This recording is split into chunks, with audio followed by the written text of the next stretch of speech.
hey, so we have this problem and it wants us to use this parent function here, y equals f of x, and do these transformations to get a new function.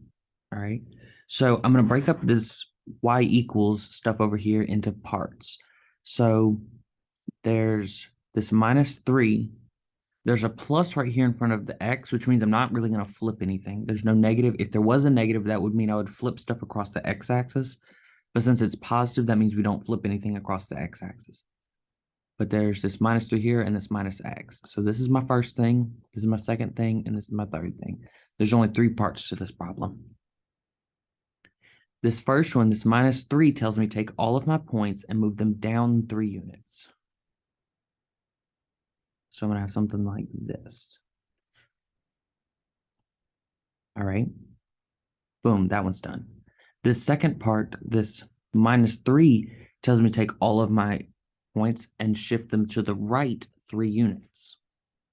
Take this 3 units to the right. We get something like this. All right. Boom, that one's done. And then finally, this -x here tells me flip what I have across the y-axis. So I'm going to take, whoops.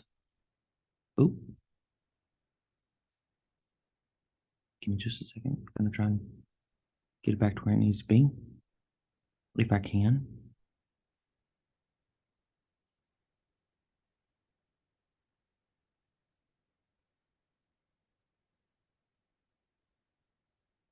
Almost. Boom. Okay. Zooming back in. Sorry for that. Anyway, so this -x right here that we just saw is going to take all of my points and flip them across the y-axis. So it's going to take this point to this point over here, right here. It's going to take, there should be a point right here. It should be looking like this. It's going to take this point and do it here, and this point and do it here. So it's going to look something like,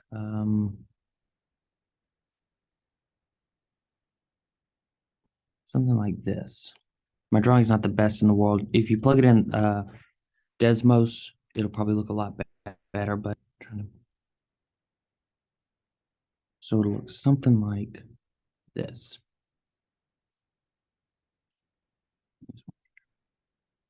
And that'll be my final answer. So I'm going to write it over here so it'll look a little bit prettier.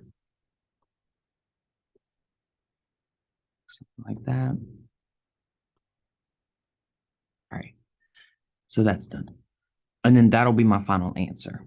The biggest part of these problems is figuring out the different parts, like we did here, the 1, the 2, and the 3, and then picking the order.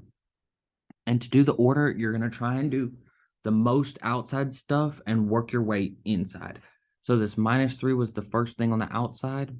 This -3 was the second thing on the inside. And this -1 right here was the thing right on top of the X. So that's how I knew that that was last.